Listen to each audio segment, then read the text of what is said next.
I moved into an old Victorian house a few months ago. I thought it would be my peaceful escape from the city, a place to find inspiration for my graphic design work. I was 32, and hoping the open space would help me create. The backyard was wild, with overgrown plants and trees just begging to be captured on my sketchbook. I was excited. One evening, just after sunset, I sat outside, sketchbook in hand. The breeze was gentle, and everything felt serene. As I drew, I noticed something odd. A shimmer flickering like a mirage. I couldn't believe my eyes. Then, suddenly, a chill swept over me. It felt wrong. I huddled into my jacket, trying to shake it off and go back to work. In the days that followed, strange things started happening. My garden tools, which I always placed in the same spot, showed up somewhere else each morning. I brushed it off, thinking I was just scatterbrained. But then I began to hear soft laughter coming from the woods at night. It sounded like children. At first I thought I was just tired. It happened again and again, nagging at me like an itch I couldn't scratch. One night I stepped outside to check the weather. The moon was bright, casting eerie shadows everywhere. As I wandered toward the trees, I saw something odd in the dirt. Footprints.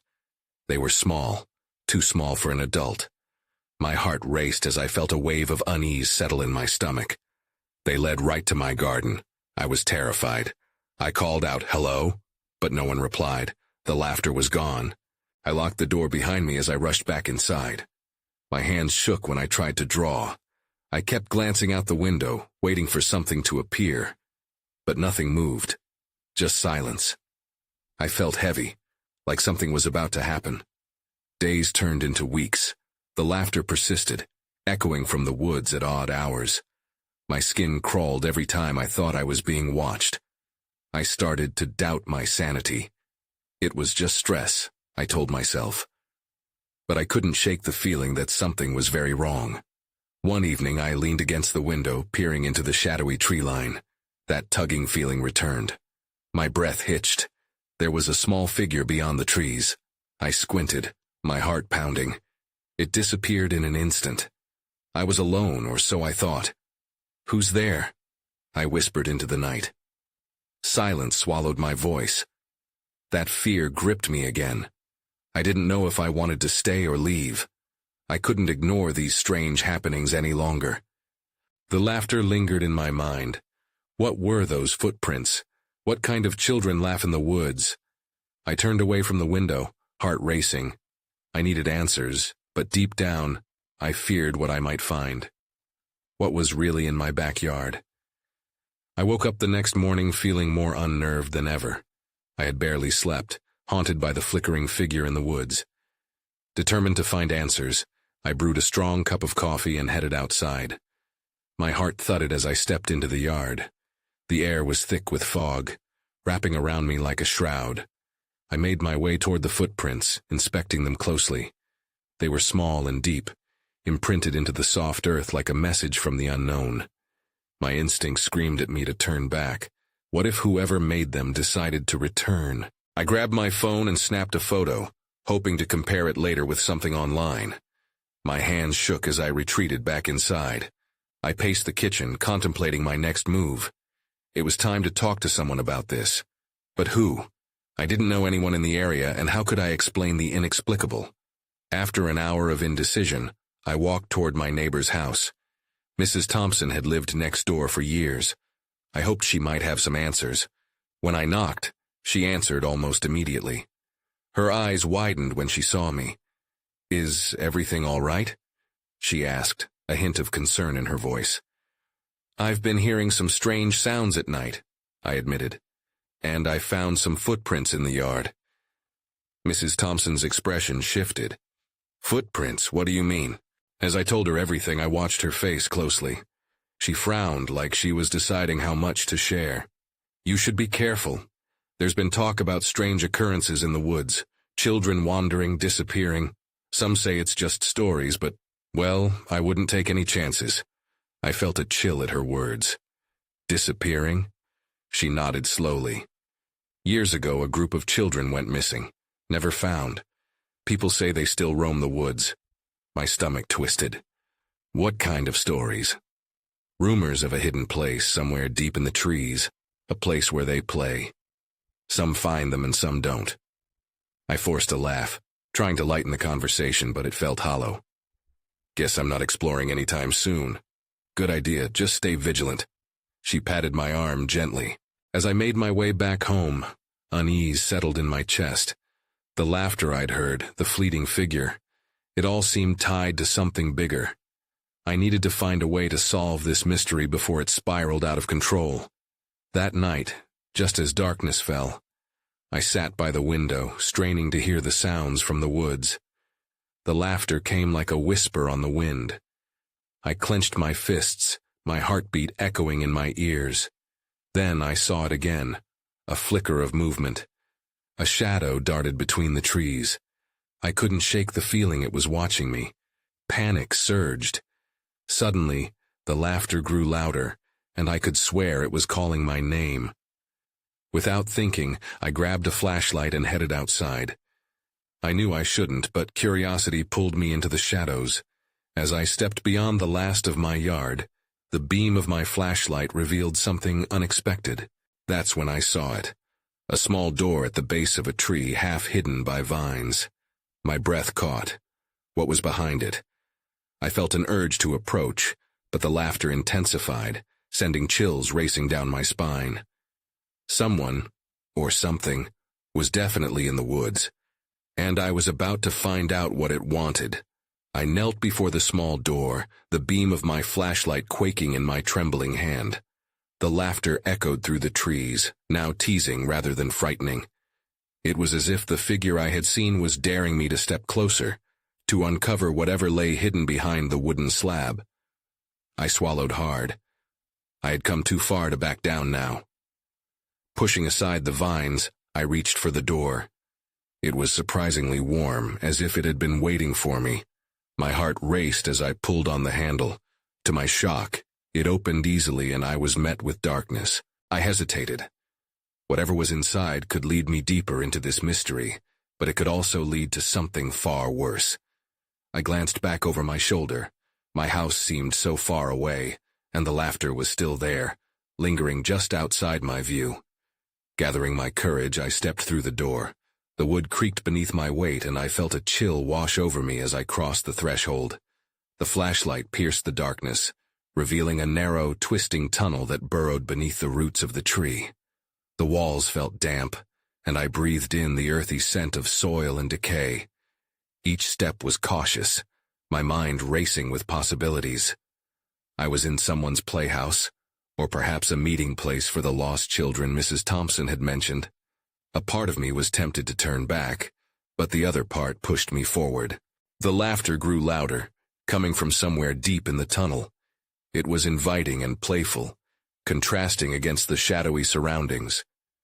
I walked further down the tunnel, the air thick with anticipation.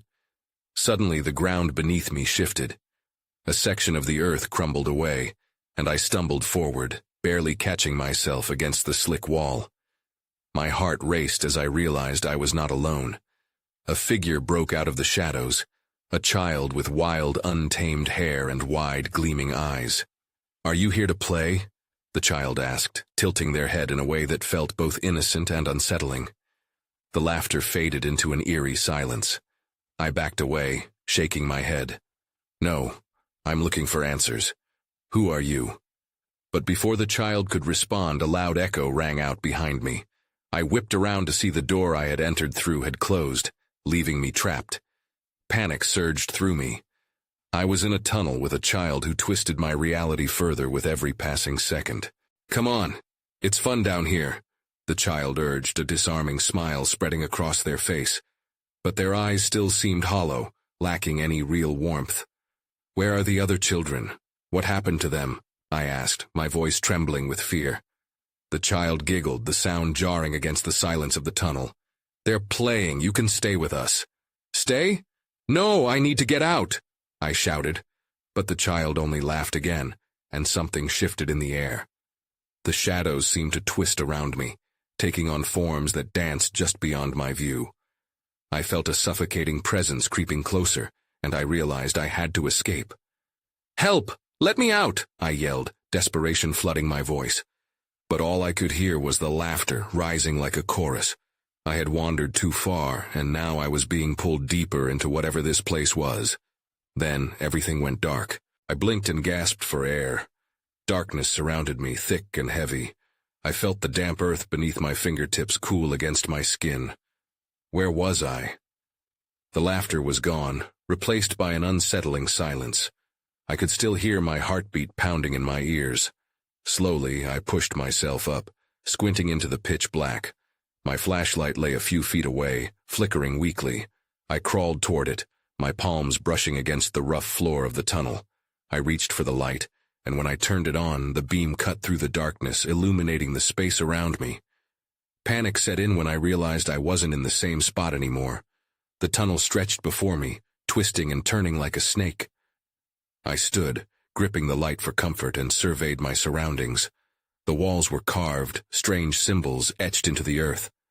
I recognized none of them, but they sent chills down my spine. "Hello?"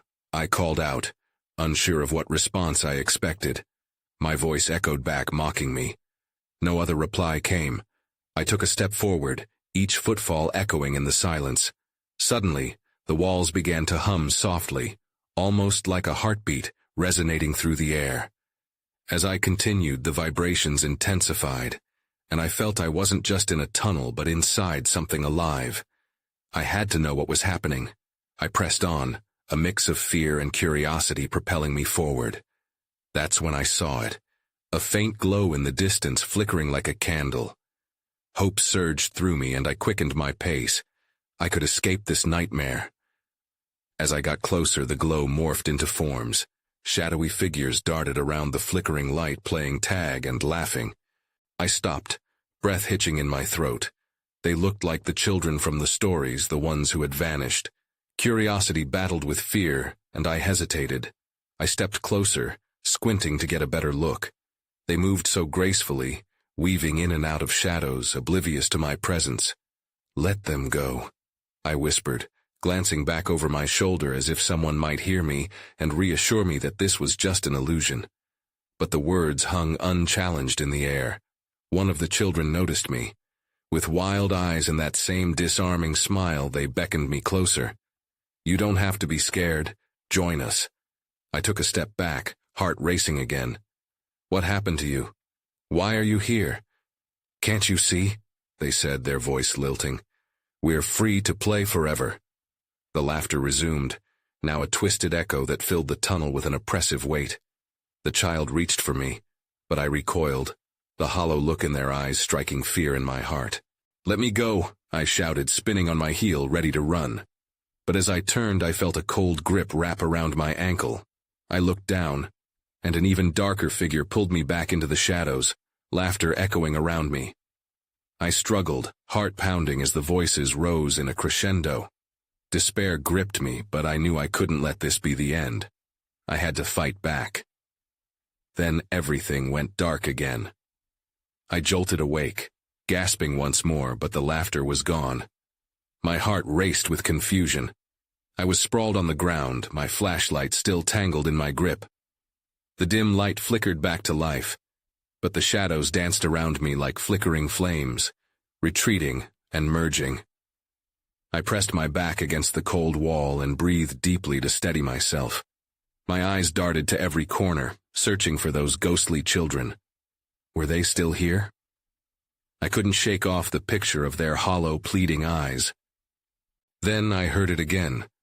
A faint hum, similar to before, but it felt different, off-key like a warped melody. It resonated through the walls, vibrating through my chest. Without a clear choice, I felt tugged towards it. I moved cautiously, sticking close to the tunnel wall, where the symbols glowed faintly under my flashlight. As I traced my fingers over them, I sensed a heat coursing through. "What are you?" I whispered, feeling ridiculous talking to the walls. But the hum grew louder and the patterns began to shimmer like they were alive. Suddenly, I heard a rustling sound behind me. I turned, aiming the flashlight into the abyss just behind me. Nothing. My stomach twisted. I felt eyes on me, even if I couldn't see any. Then I saw movement again. A flicker of the glow in the distance morphed into clearer shapes. It wasn't just children. Other figures stepped into view. They were tall and dark, like shadows given form.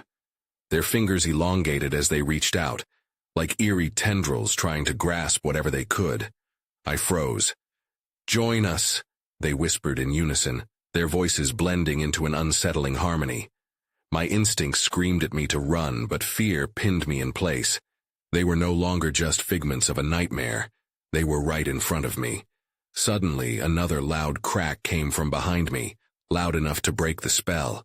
I swung around, catching sight of something moving in the shadows. It was another figure, something smaller. My breath hitched. A child. "Help me!" the small voice shouted. It was the panic in that voice that snapped me out of my fear. I found my courage and took a step forward. "Where are you?" I shouted back, scanning the dark. "What do you need?" "Help me," came the voice again, desperate, echoing against the walls until the shadows took over.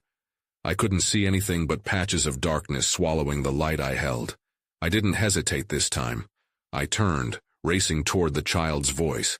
The shadows clung to me, brushing against my skin like ice, pushing me away from what I hoped was safety. But I couldn't stop. Not now. Then I tripped, and the flashlight fell from my hand, spinning as the light flickered and finally died. I was plunged into darkness, panic shooting through me. No light, no direction. "Don't leave me," the voice pleaded again, sounding so close. I crawled on the earth, reaching out into the void, hoping to find a small hand to grasp. But the darkness consumed me, and my heart sank with a truth I was too afraid to acknowledge. Something was chasing me in the dark. The laughter returned, but this time it was different, a chorus of taunts resonating through the tunnel. And then, silence. I held my breath as the dark began to press in from all sides. I felt I was being watched, and I couldn't tell if it was from one figure or many. A deep dread settled in the pit of my stomach. Then came a whisper, chillingly close. "Join us. Forever." I swallowed hard, knowing this couldn't end well. I struggled to catch my breath in the thick darkness, my palms pressed against the ground. The whisper faded, but the weight of unseen eyes lingered. I wanted to scream, to call out for help, but I felt a cold hand clutch the back of my throat. The voices were silent now, but I could almost feel that desperate child right beside me. "Where are you?" I whispered, hoping against hope that the voice would return. Then came the rustling again. Unlike the taunting laughter, it was frantic, like something trying to escape. I flinched. My mind raced with possibilities. Was that a trap? Or was there really a child? In the stillness, I heard a sharp intake of breath, almost like someone was trying to calm themselves. I leaned closer to where I thought it was coming from, my heart pulsing in my ears. "Are you okay?" I whispered, half expecting a reply but gaining none. And then finally I saw it. A faint glow, nothing more than a shimmer in the darkness. I followed it, crawling carefully, using my hands to guide me. As I moved, I felt an electric buzz against my skin, a tingling thrumming that spoke of danger lurking in every corner. When I got close to the light, I saw it was a slip of paper, crumpled and torn, bearing strange symbols similar to those on the tunnel walls. I grasped it, my fingers trembling. I dared not think how it had gotten here. But I barely had time to ponder its significance before the air turned heavy. The cold I had felt earlier intensified, wrapping around me like a damp shroud. The shadows seemed to pulse, liquid and alive, flowing toward me as if something was beckoning them. "Join us," they whispered again, and I realized it wasn't just a chant. It was a command. The darkness thickened, wrapping me tighter in its suffocating embrace. Instinctively, I scrambled backward, clutching the paper in fear and confusion. I had to get out. I had to reach the surface. I pushed off the ground and got to my feet, trying to move away from the source of that voice. But before I could take a single step, I heard a soft, fragile giggle that sent chills down my spine. "Don't go yet, we have games to play." My blood turned to ice. No child would sound like that. Not here, not now. And then I caught a glimpse of them. The figures again, but they were closer now. The shadowy tendrils reached out, hovering just inches from my skin. Every instinct screamed at me to run, but I stood paralyzed, consumed by terror. Suddenly, a shrill wail erupted from the darkness, cutting through the air. It was the child's voice again, but this time it sounded distorted, twisted with fear. A cold rush of dread hit me. "Help me! They're going to take me!" As the shadows surged, I realized I couldn't hesitate any longer. An alien urge to flee ignited inside me, and I took off as fast as I could, deeper into the tunnel. I ran blindly, but the path twisted and turned, the darkness creating a labyrinth. I could still feel them behind me, their laughter growing louder, a cacophony that echoed off the walls. Then I stumbled upon a sharp corner and crashed into something hard. I gasped as I hit the ground, heart racing, and opened my eyes. That's when I saw it, a flickering light at the end of the tunnel. Hope surged, but it came with confusion. Was it real? Now I had to decide. Would I risk everything to reach that light?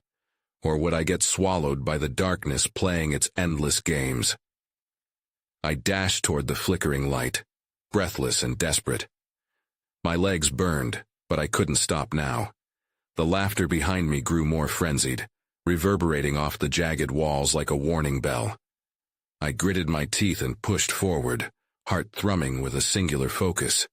Each step carried me closer, but the air felt thicker, almost as if it was trying to pull me back. It was suffocating. I could sense something looming beyond the light, something waiting for me to turn around. I kept my gaze locked ahead, praying the glow was real, that it would lead me to safety. As I neared, I could see it wasn't much. Just a weak bulb hanging from the ceiling, swinging with a slight creak. Still, it provided an anchor, a sliver of hope surrounded by an ocean of dread. I stopped, now in its dim halo, and searched for a way out. I could see now that the tunnel forked, left or right. The laughter was still behind me, closer now, as if they could sense my indecision. I had to act. With no time to waste, I chose the path on the right, moving through the chaos of shadows laced with the flickering light above. I pressed on, the sound of my hurried footsteps echoing against stone. In the midst of my panic, I felt the crumpled paper still clutched in my hand. With every second that slipped away, the warning scrawled upon it nagged at my mind. Did it hold a clue? A way out.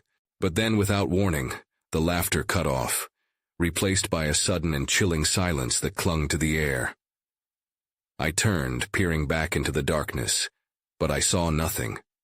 Just blackness, an unfathomable void.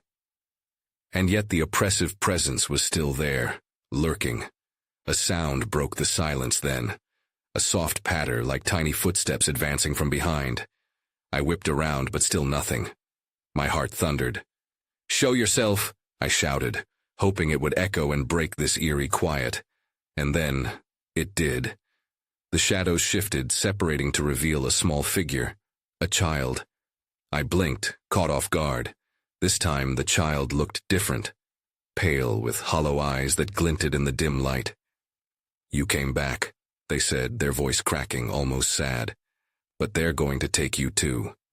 "Who?" I managed to ask, the lump in my throat choking my words. At that moment the shadows surged once more, their laughter rising again, enveloping the child.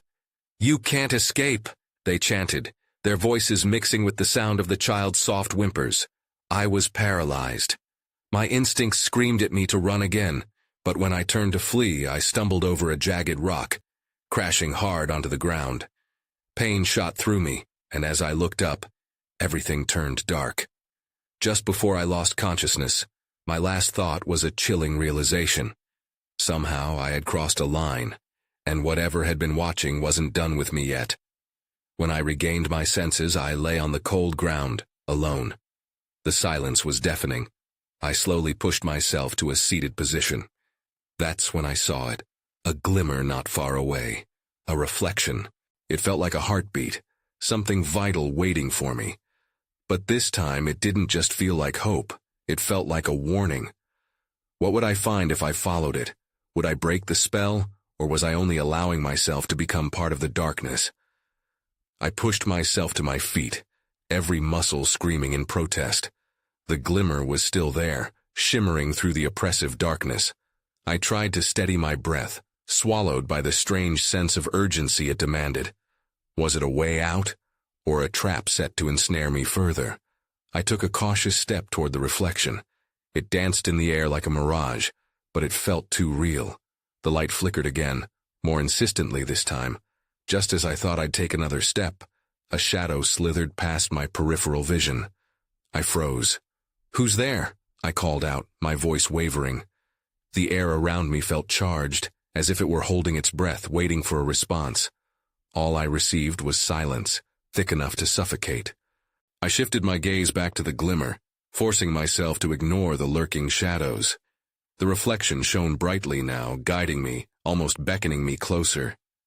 I leaned forward, squinting through the darkness, but I still couldn't make sense of what I was dealing with. Suddenly, a sharp crack echoed behind me, splintering the silence. I turned so fast I nearly lost my balance. My heart raced as I saw the small figure again, the child with hollow eyes, standing just beyond my reach. "You shouldn't be here," they whispered, tone trembling like fragile glass. "What do you mean?" I replied, desperate for answers. "Why can't I be here?" "They're watching," the child insisted. "You mustn't follow the light, it will take you, just like they took me." I was torn. Should I trust this wraith-like being? The child's expression told me they had seen far worse than I could imagine. But the pull of the light was impossible to ignore. It brought with it a strange sense of comfort, despite the warnings. "Please," I pleaded, feeling the weight of their sorrow. "What do I do?" The laughter erupted around us again, maniacal and twisted. It reverberated off the cold stone walls, rising in a crescendo that made my skin crawl. I felt dizzy, the shadows closing in, creeping along the walls like hungry creatures. In that moment, without thinking, I bolted past the child. I had to get to the light, had to know what it meant. I pushed through the shadows, adrenaline driving me forward despite the gnawing fear. As I stumbled closer to the reflection, I realized it was coming from a small, shattered mirror lying on the ground. I knelt beside it, breathless. The surface showing not just my reflection but flashes of what had happened earlier. Images of dark figures, laughter, and glimpses of other trapped souls. "What is this?" I gasped, reaching out to touch the glass. That's when everything went black again. Pain shot through my hand as if something had bitten me. The last thing I heard was the child's panicked voice, "God, don't look, run!" And then I was pulled into nothingness. I couldn't breathe, couldn't scream. I realized then that I hadn't just crossed a line. I had unwittingly stepped into a realm far beyond what I understood. When the darkness began to lift, I was no longer alone. The child was there, and so were the shadows. They were closing in again, and this time, I wasn't sure I could escape. I gasped as the darkness pulled away like heavy curtains being drawn. The cold air pricked at my skin, sending shivers down my spine. For a moment, I couldn't figure out where I was.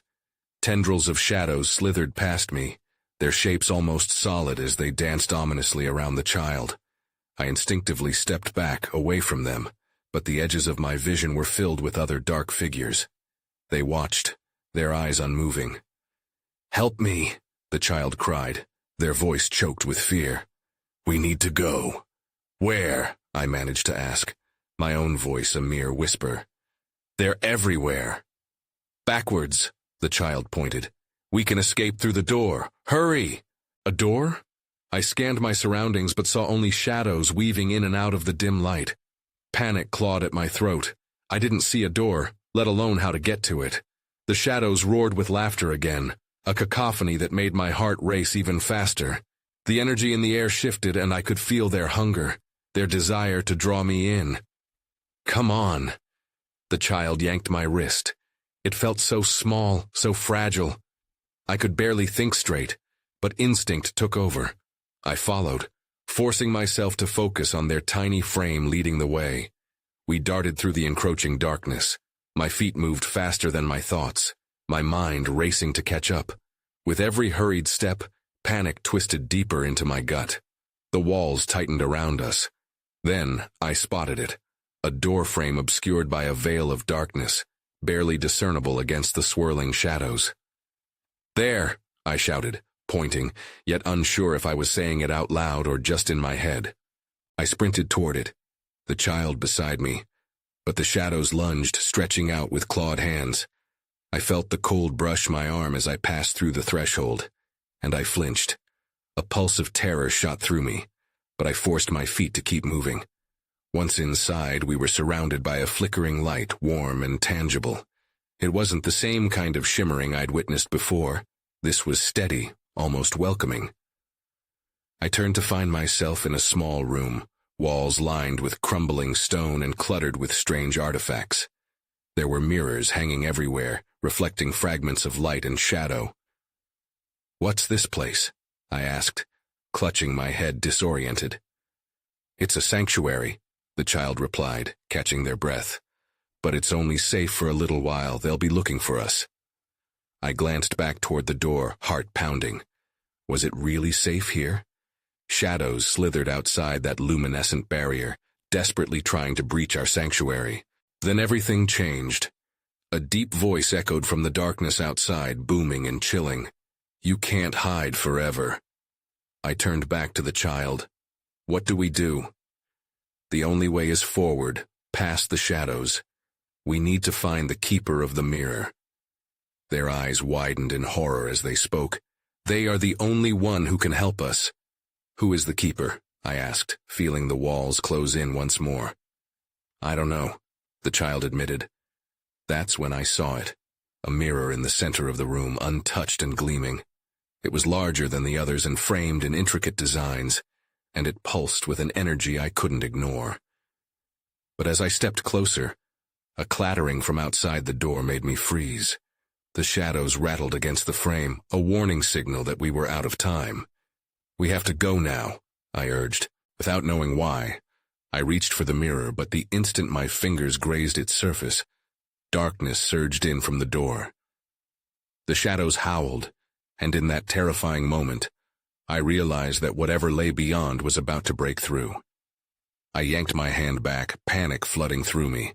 The shadows were relentless, cracking against the doorframe, their whispers mixing into a haunting symphony of taunts. "You can't escape," they chanted, curling around my ankles, urging me to join their dark dance. "Help me!" the child cried, tugging at my sleeve. "We have to reach the keeper before they come in." I nodded, adrenaline coursing through my veins. I glanced at the mirror, desperation gnawing at me. "What if it's a trap?" I gasped, the gnawing feeling in my gut rising again. "What if the keeper is waiting to take us too?" "They're our only chance," the child pleaded, wide-eyed and trembling. With no more time to second-guess myself, I grabbed the child's hand. "We have to go together. Hold on tight." Taking a deep breath, I launched toward the mirror. As I reached the shimmering surface, an electric jolt surged through me. The shadows hissed behind us, their cold fingers nipping at our heels as we collided with the glass. There was no smooth transition, no gentle passage through. Instead, I felt myself flung into a vortex of blinding light and heavy shadow, tumbling through time and space. My vision blurred, and the very fabric of my reality twisted around me. I could feel the child pulling at my hand, their grip tightening as we spiraled through a whirlwind of colors and shapes. Then, just as suddenly as it began, everything dropped away. I landed hard on a cool, solid surface, gasping for breath. I blinked against the bright light flooding my eyes. Dazed, I slowly pushed myself up, and as the haze settled, I found myself in a vast room filled with mirrors, some shattered, others whole, echoing with whispers. "Where are we?" I wondered aloud, my heart beating erratically. The child stood beside me, looking around in awe. Somewhere between worlds. The keeper should be here. Their small hand slipped from mine as they rushed toward a larger mirror standing at the far end, different from the others. The surface gleamed, almost alive as it twinkled under the soft light. "What do we do?" I called after them, but my voice drowned in the echoes of the room. Shadows filtered just beyond the edges of the mirrors, whispering promises of peace and games forever played. "Help me!" The child pressed their palms against the glass, Suddenly the mirror rippled and distorted, images swirling within its depths. Glimpses of lost children flickered in and out, their faces stretched with fear, and I shuddered. "Don't touch it!" I yelled, rushing forward, but it was too late. The child's touch had conjured something. The light blared, vibrant and blinding, and I shielded my eyes instinctively. From the chaos emerged a figure, shrouded in swirling shadows and light, their form morphing as if they were made of the very fabric of the universe itself. "You seek the Keeper," the figure intoned, their voice a haunting melody that seemed to weave into my very being. "Yes," I shouted, gathering my courage. "Help us. We were chased by something dark, and we need a way back." The Keeper's gaze bore into me, as if reading my soul. To escape is not merely to flee the darkness, it is to confront it. Their voice danced through the air, full of gravitas. Confusion filled my head. Confront it? How? It's powerful. The Keeper smiled, but the expression didn't reach their eyes. Strength lies not only in light, but in understanding the shadows within. They reflect what you fear. Before I could respond, the room shivered, and shadows grew nearer, wrapping around my feet like vines. My heart hammered in my chest as I glanced back at the child, who looked equally lost and bewildered. "Trust in the truth of your heart," the Keeper said softly, extending a long, shadowy arm towards me. "Face what you dread most, and only then can you break the cycle." At that moment, the shadows surged against the edges of the room, clamoring to breach the space we occupied. I felt their whispers surge into my mind, sowing doubt and fear. "Help!" the child cried out again, their voice tremulous. I turned to them, seeing their pale face washed with terror, mirroring my own. They were just a child lost in this nightmare. "Stay with me," I shouted, but even I felt the pull of darkness tightening around my heart. With a sense of desperation and determination, I stepped forward. "I will face it. I won't let it take either of us." As I embraced the idea of turning towards the darkness within me, the fears from my past, the doubt that had haunted my creativity, I felt a crack form in the swirling whispers. The shadows seemed to hesitate, distorting as they sensed my resolve. They trembled, flickering like candle flames buffeted by a wind. "Remember," the Keeper's voice echoed. "Acknowledge it. Do not fear it." "Show yourself," I called into the swirling mass of shadows that had once felt inescapable. For a moment, everything fell silent and the darkness coalesced. It took shape, revealing a form I could barely comprehend. It was a collage of moments in my life, worries, creative failures, and every self-doubt I had ever grappled with. I trembled, but I pressed on. "You don't control me. I acknowledge I've been afraid, but I'm not afraid of you anymore." With those words, the shadows faltered again, retreating from the shimmering light that radiated from my core. Beneath the spider's web of fear and despair, I found flickers of hope and strength, the memory of everything I had ever created. The Keeper's form began to dissipate, the curse of shadows weakening. But before the last remnants could vanish, they turned to me. "You have made the choice, now it is your path to forge." With a sudden burst, the shadows exploded, light pouring forth and illuminating every corner of the room. I shielded my eyes as the darkness unraveled and collapsed into itself, revealing a wooden door nestled within the wall we had overlooked. "Come on," I urged, gripping the child's hand once more, and we sprinted toward the door. The shadows wavered behind us, lamenting our departure, but I could feel the strength carry us forward. As I threw open the door, I caught one last glimpse of the Keeper as they smiled broadly, proud of my choice. We stumbled through the door into a gust of fresh, cool air, the horizon painting an early dawn just beyond. The sun broke overhead, illuminating everything in shades of gold. I turned back to the door, now closing in on itself, the echoes of distant howls fading. "What happens now?" the child asked, gazing back wistfully at where the shadows had been. There was a longing in their voice, a tether to the darkness. I squeezed their small hand. "Now, we find the way forward together." I smiled encouragingly, sensing the dawn of hope within me. The shadows would always be a part of my story, but they would never define me again. I took a deep breath, facing the new world before us. Shadows may linger, mysteries yet unresolved, but as long as I had courage, I could create whatever lay ahead. And for that, I felt grateful.